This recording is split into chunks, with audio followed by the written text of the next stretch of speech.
Hi, I'm Bill the Geek and welcome to my garden. This is a love story coming up. Do you like love stories? Well, you're getting ready to hear a very good love story. Let us begin. If you're not subscribed, might want to hit the subscribe button because we have some good stuff coming up. Generally, we do Mexico travel videos and we'll continue to do those. We've done Ajijic, Chapala, Mazamitla, and next Tuesday we go into Guadalajara, and most likely we'll do 3 or 4 Guadalajara videos. So hit the subscribe button and hang on to your seats.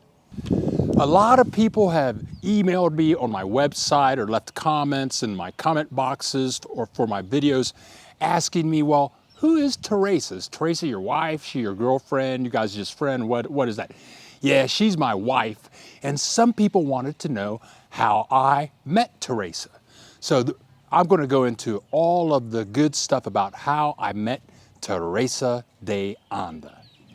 It all started out in Puerto Vallarta. As most of you know, I lived in Puerto Vallarta for 10 years. And I'd been through a lot. I've been in 2 marriages and I was living in Vallarta solo, and actually I was very happy to be single.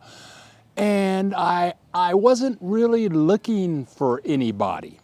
I had a friend, I was living in a wonderful apartment in Vallarta. It was like a Marriott hotel owned by a couple of gay guys, and they had an assistant named Chris. And Chris was a young guy, he's like 23. He kind of looked like Tarzan, long hair, very handsome guy. And I tell you, if you're a handsome white guy, American or Canadian, you go to Mexico, you can have all the Mexican women that you want. He was a Mexican woman magnet. They would come after him. I just couldn't believe it. And the guy had a lot of charisma, a really nice guy. And we were friends. So one day we went to the beach and we're sitting right below the Malecon on the beach, and we met this guy that he had met the previous day. The guy was from Las Vegas. He was a bartender in Las Vegas. And the guy's very friendly, and he says, hey, I've got like 5 dates. I'm here for a week. I already have 5 dates. He'd only been there for 2 days. I said, how did you do that? He said, I used Tinder. Okay, I may have that name wrong, but I'll get it right by the time the video's over. I have a link below if you want to download the app. So I downloaded the Tinder app, and I put the Tinder app on my telephone, and I put my picture in there, a little description, and Tinder is known for hookups. That's like one-night hookups. So, I wasn't really looking, but what the heck, it's free advertising, so I'll take it. So I put myself up there. I got a couple of responses, no dates. I kind of forgot about it. And then it was one Saturday night.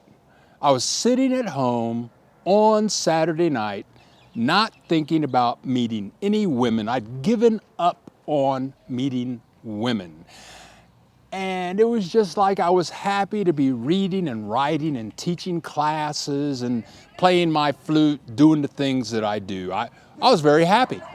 But I remember distinctly, it was 7 o'clock at night and my little Tinder app lit up. Oh, I said, what's this? Okay. So I opened it up and there's a picture of some woman. Okay, so I read it. And it said something like, how are you? I said, oh, well, how are you doing? Okay, and so then we had a little 1-minute conversation. And then for me, it was like, okay, it's showtime. What can we do with this? So, okay, before I go any further, I want to introduce a term that we'll be using in this video. It's a slang term in Spanish, more Mexican than Spanish, and the term is hoochie coochie. Hoochie coochie means making love, but hoochie coochie isn't a bad word. There are some English words that making love, I can think of a few words that are like really crass and rude, but hoochie coochie is a friendly term. Now for you guys that come down to Mexico and you meet some woman and you don't want to say, do you want hoochie coochie? No, you don't want to do that. No, no. Hoochie coochie is a mellow term, very mellow term, okay? I just want to introduce that term now. So anyway, I text with this woman that's on the phone, and then I find out she's at the Sheraton Hotel. The Sheraton Hotel is a 10-minute walk from where my apartment was. And I said, well, let's get together. Let's get together and meet each other. And she said, okay, that sounds like a good idea. So I put on a nice shirt, I brushed my hair really good and grabbed my umbrella because it was raining, and I walked to the Sheraton Hotel in Puerto Vallarta, which is right at the edge of the Malecon, a little bit past McDonald's. And so I'm thinking, okay, I hadn't been thinking about hoochie coochie for a long time. I didn't know, at this period of my life, I didn't know any women. And I had no thoughts about hoochie coochie, but I'm thinking, wow, this chick, she's on Tinder, which is a hookup app. She's staying at the Sheraton, which means she probably has a nice room and she's all by herself and she's just thinking about hoochie coochie, okay? So I'm getting my umbrella, I'm walking to the Sheraton. Yeah, I'm like, this is like bonus night. It's like the angels have sent me a deluxe pizza and I'm ready to eat it. You hear what I'm saying? Okay. So I'm supposed to meet her in the lobby at the Sheraton. So I get to the Sheraton, dude, and there was a picture. She had a picture of herself in the app, so I had a little bit of an idea what she looked like. I've been on a bunch of internet dates over the last 20 years, and after you've been on about 50 internet dates, you realize that pictures that people put on the app are rarely what they really look like. I've had people put on pictures of their daughters, pictures of some model they downloaded from the internet. Okay, but anyway, I had the idea of what she was supposed to look like. So anyway, I go into the Sheraton, I see this woman that looked like the lady in the app, but she wasn't alone, okay? She wasn't alone, she was with about 6 people. So I walked up and I said, are you Teresa de Anda? And she said, yes, I am. And this is my mother here. Her mother's like 78 years old. She said, this is my mother. This is my daughter. This is one of my daughters. This is my daughter's husband. And here's my other daughter. And this is my grandson, my daughter's son. And yes, I am Teresa de Anda. And I looked at all of them and smiled and I shook their hands and they were all very friendly. And in my mind, I'm thinking, this doesn't, I don't think there's gonna be any hoochie coochie going on here unless his family's really freaky deaky. You hear what I'm saying? So anyway, the family, they treated me really great and they walked away. And then the Sheraton, I don't know what the rooms are like, but if you go into their dining area, it's really nice. It's almost like an arena that overlooks the ocean. It's like they have chairs that go down steps, and it's almost like an amphitheater of dining overlooking the ocean. It's very beautiful. I got to give it to the Sheraton on that. So we sat down. We sat down and each of us drank tonic water and we talked for 2 hours. We talked for 2 hours. It was really enjoyable. The conversation was fantastic. She was a wonderful individual. She had a very positive attitude. She had had many wonderful spiritual experiences. She had had many wonderful spiritual experiences that we talked about. I'm not a freak about, spirituality. though I kind of am. I'm freelance. I do a lot of stuff, you know, but she wasn't a freak about it. It was all just natural coming out of her mouth. And I've read a lot of spirituality. My undergraduate degree at Dartmouth College was Christian mysticism, and I've studied all kinds of Buddhism, Hinduism, Course in Miracles, all that kind of stuff. But she had all this stuff just naturally, an appreciation for people and animals and the world and the ocean, and it was very enjoyable.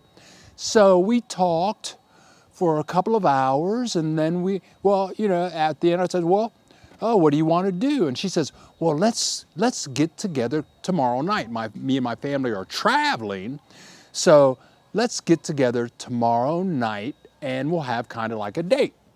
And that was it. We said okay, and we left it for the next day.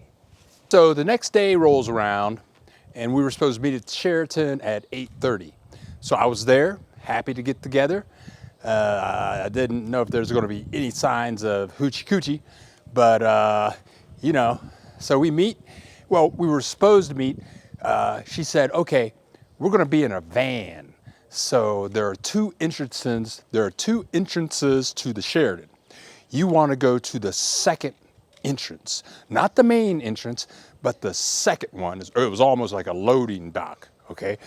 So I'm out there waiting, it's dark, and I'm thinking, am I at the right place? You know, what's going on? I wait like 10 minutes, nobody shows up. And then I was almost ready to leave. And then this van pulls up. I didn't know what kind of van I was looking for.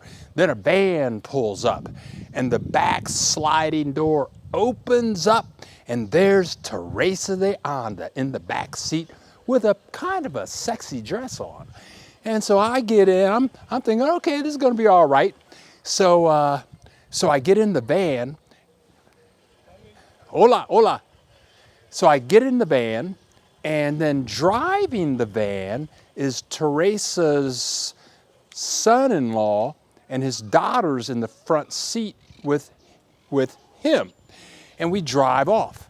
We go to the Malecon in Puerto Vallarta, and I'm thinking, what's this gonna be like? So we drive, we park, we walk to the Malecon. I'm thinking, oh, is this gonna be like a family dinner get together? Are we gonna be with the whole family all night? And I'm thinking, no hoochie coochie tonight. Okay, but when we got to the Malecon in Puerto Vallarta, the daughter's very friendly, the son-in-law is very friendly, and they say, okay, we'll meet you back here. We'll call you on the phone, or you call us on the phone when you're ready to go. Okay. So then they go their way, we go our way. I'm thinking, okay, things are looking up now. I got this chick all by myself. And it's a beautiful night. It was a Saturday night, I think. It's a beautiful night in Puerto Vallarta on the Malecon with the ocean, great weather. And we start walking and we're talking. And you have to imagine, she doesn't speak any English. At this point, I didn't know that she knew some English.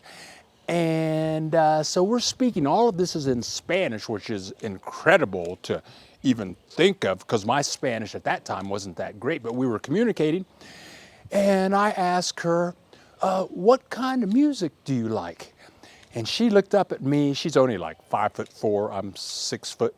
She looked up at me, she said, I like jazz. And that's what opened up the whole window of our relationship. A Mexican woman that likes jazz. I love jazz. I play jazz flute. And I said, okay. And so there's a place in Puerto Vallarta, I can't remember the name of it right now. And some nights they have excellent jazz band. I mean, they just rockin' jazz bands. So I said, well, I know a place. It's called the Bistro. The Bistro. And if it's not the Bistro, it's near the Bistro. So we walk down there. The place is empty when we arrive. But there were these two guitarists playing jazz, and there was only one lady in the audience.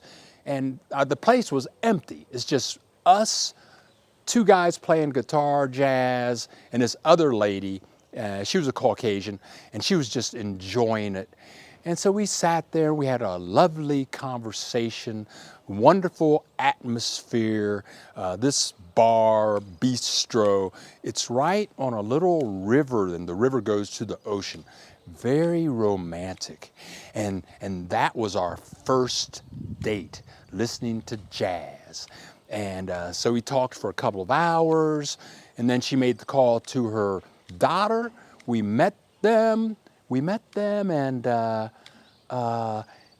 then they gave me a ride. They said, "You want to ride back to your apartment?" I said, "Okay." And once we got close to my apartment, I just said, I saw an ox, so I just said, "Oh, just drop me off here. I can walk home from here." So now it's time for a little side story. Something I found out through these 4 hours of conversations that we had the night before and the night of the jazz. The side conversation is that Teresa was somewhat recently divorced. She had been divorced for 3 years. She had a house in Guadalajara. She hadn't dated anybody. She didn't want to date anybody. But her two daughters and her mother talked her in to getting on WhatsApp and to do some advertising and actually start to look for someone to at least get a date. She didn't want a date. So they put the app on her phone, they wrote the description for her, they found one of her pictures to put on, it went up, and then they forced her to make her first approach to some men on the app. And that's how we met. She didn't want to meet anybody. I wasn't thinking about meeting anybody. So we have two people that really weren't thinking about meeting anybody going out on a date together. Neither one of us wanted to meet anybody. All I wanted maybe was some bonus hoochie coochie. That's all I was thinking about. I wasn't thinking about a long-term relationship. I wasn't thinking about falling in love. But here, this app brought together two people in what seemed like would slowly turn out to be a miracle. So those were our first two dates, if that's what you would like to call it. Ends up Teresa lived in Guadalajara. And so we text a few times, and in fact, we text quite frequently for a couple of weeks. And we talked about many different things. And this was a very interesting process because both of us would have to do a lot of translation. She would say something, and I would have to go to Google Translate, copy and paste it, put it in, send it to her. She would have to do the same thing for me. But we would spend hours texting back and forth. And finally she says, "Why don't you come visit me in Guadalajara?" I said, okay. And I'm thinking, like, what the heck? So I had a car, but to take some pressure off of me, I just took the bus. Bus rides from Puerto Vallarta to Guadalajara are fabulous. Really nice buses. They have Wi-Fi. You can watch like 10 videos. The buses are very comfy, just like nicer than Greyhound in the United States. And at that time, this is like 5 years ago, the fee was only like 500 pesos one way, which is $25. Very affordable, $50 round trip. So I would go to Guadalajara. I would rent a hotel. It's kind of hard to find hotels in Guadalajara unless you know what you're doing. But I found a nice hotel. It had a jacuzzi bathtub in it. And so then I kind of figured that hoochie coochie was out. So, but she would come pick me up in the van. It was her mother's van. And then we would go do stuff. It was a strange, very strange relationship. So the first time I was in Guadalajara, I'm at the hotel. She says, "Okay, let's go for a day trip."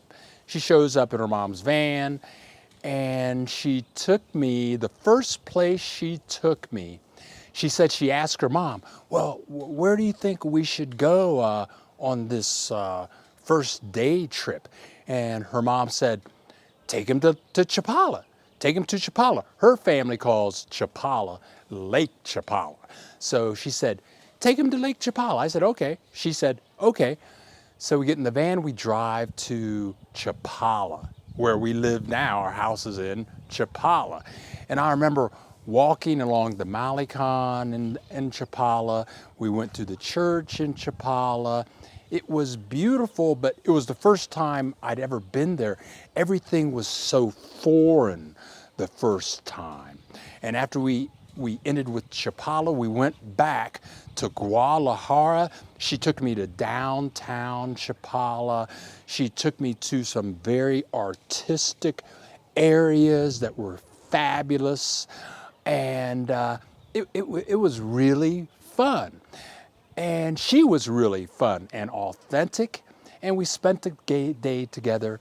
And then that was it for the day. I went back to the hotel, watched some CNN, and that was it. And then she was supposed to come back the next day. I did the hotel thing at least 3 or 4 times. The last time I did the hotel thing, we would do the hotel thing like, it was almost once a week. I'd get on the bus and go to Guadalajara to see her. And the last time, and between all of this, we're texting. Sometimes we're doing GoToMeeting, and I could see her, she could see me. We're talking to each other, doing translations, and we're really getting to know each other. I thought we were getting really close. But the last time I took the hotel trip, she says, I want you to meet my family. I said, okay. All right, now, this was just unbelievable. This is just Mexican culture here. Every Sunday, her mom, Teresa is the oldest of 9 children. So pretty much she raised all of her brothers and sisters with her mom and dad, okay? And all of her brothers and sisters have 3 or 4 kids that are all grown now. They're in college doing things.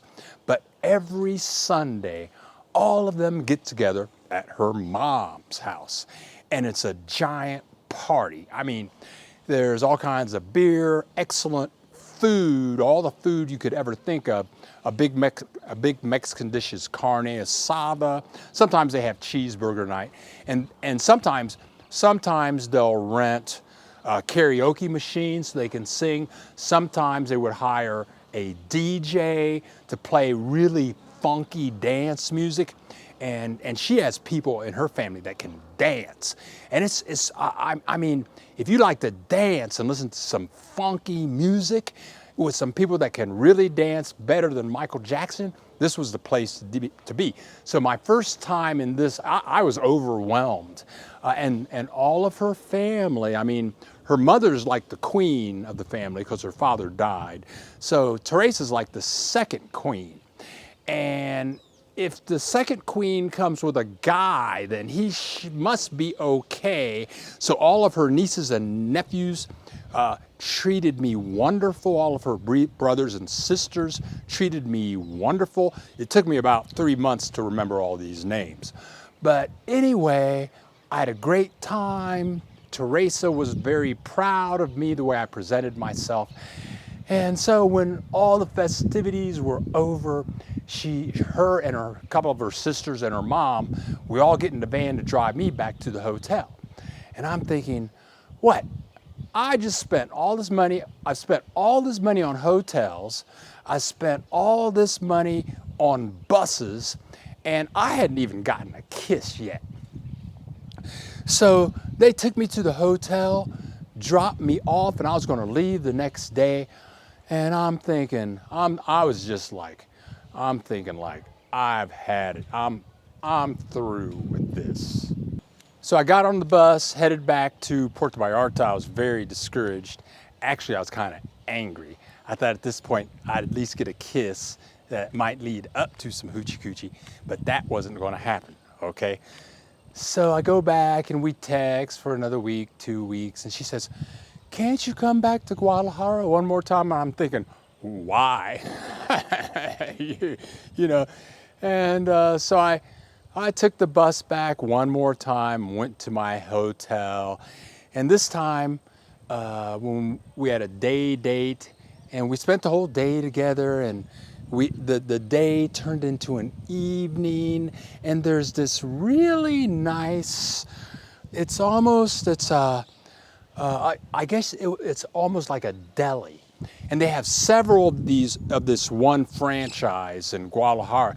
It is kind of a romantic place. They have quiche and all kinds of nice sandwiches that you don't see in a lot of Mexican restaurants.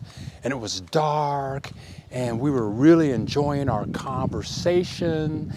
And then the first kiss began. In this little restaurant, it seemed like we were the only people there. And it was really fabulous. And then we got in her mom's van and made out for a while. And that was very nice. I didn't push any buttons, didn't try to change bases.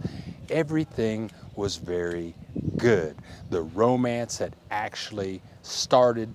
Things were on the way. The first kiss is what started it all. But I ended up going back to the hotel, back to Puerto Vallarta, back to the computer, back to texting and messaging and go-to meeting. And then she decided she wanted to visit me in my apartment in Puerto Vallarta. So she took the bus and she came down, and we're in my apartment for the weekend, and showtime at the Apollo Theater, baby. That's when everything kicked off. You hear what I'm saying? So we did this for several months. I would go to Guadalajara and stay with her in her house. She would come to Vallarta and stay with me in my house. But it wasn't a kinky thing. It was a mutual respect thing. We went to a lot of places. We had long conversations. We would cook dinners together. It was really a cool relationship. And then I was visiting her family gatherings on Sundays and getting into the culture of her life, getting to meet her three children, and the rest of her brothers and sisters. And I was becoming a part of her family. And finally, one day she says, "I want you to live with me." I said, "Well, okay. I mean, my apartment was the bomb. Okay. My apartment was it." Hear what I'm saying? And I remember just from the things that we would talk about, the feelings that she would share, the ideas that she would share, I just knew way down in my heart that she was a wonderful individual. But one time when she came to Puerto Vallarta, I lived on the second floor in an apartment, and downstairs my landlord lived with his husband, Mike and Charlie. He's from Chicago. He's like 67. He was like my family. I lived there at least 8 years. I mean, Mike, Charlie, they're my family. They're gay, okay? I never heard Mike ever talk about women. They were gay, more gay than gay, okay? So one day, me and Teresa, we came down the stairs, we walk in front of their place. Mike and Charlie are sitting out front. And Teresa, I think she went to OXXO or something, she was gonna come back. And Mike looked at me in the most sincere way, and he said, "She's beautiful." And, you know, I'd never really thought about Teresa as having a look. I never thought about her as being beautiful physically. I knew that inside she was a beautiful being. And then I started I said, "Oh yeah, I get it. She is beautiful, isn't she? Wow." So things just grew and grew and grew. So a situation came up where she sold her house and she wanted to move to Chapala. And finding this house was a miracle. We found this house totally by accident. It had ended construction. Somehow we ended up here, and there was a guy working here, and he says, oh yeah, this house is for sale. You want to look around? Oh, how much is it going to cost? This house was like 3 bedrooms, 2 baths, brand new, nice backyard. It was $135,000. And the guy working there, do you want to meet the owner? Says, yeah. So the owner comes over. We did some paperwork. 2 weeks, we had a house. Next thing, we're living in Lake Chapala. And soon after that, not soon after that, we lived here for 2.5 years. We got married 3 months ago. Today is February the 13th, the day before Valentine's Day. So it was a great story. It was a great story for Teresa and for me, 2 people that weren't thinking about meeting anybody. We didn't want to meet anybody. We didn't want to get serious about anybody. And together we live a wonderful married life. We both do incredible things on the internet, creating videos, and we share our joy in creating together and making these videos. We'll be making more food videos and mixing the culture. The Mexican culture, family culture is very entwined. She would like to go visit her family every Sunday. I had to stop that. It's like, no, I'm not doing every Sunday with your family. They're fabulous people. They treat me great. I love them dearly. But I can do that like once every 6 months. Okay, I'm good with that once every 6 months. But every Sunday, no. I have to look at the Mexican culture and say when to say no. My boundaries. I like my space. That's your culture. Do your thing. But everything worked out. Now we're very happy. I think the rule of thumb in meeting wonderful Mexican women that you can trust is don't be rushing for the hoochie coochie.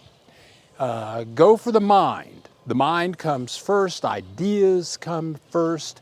Evolve in the conversation. Get to know the person and see if it's the right person.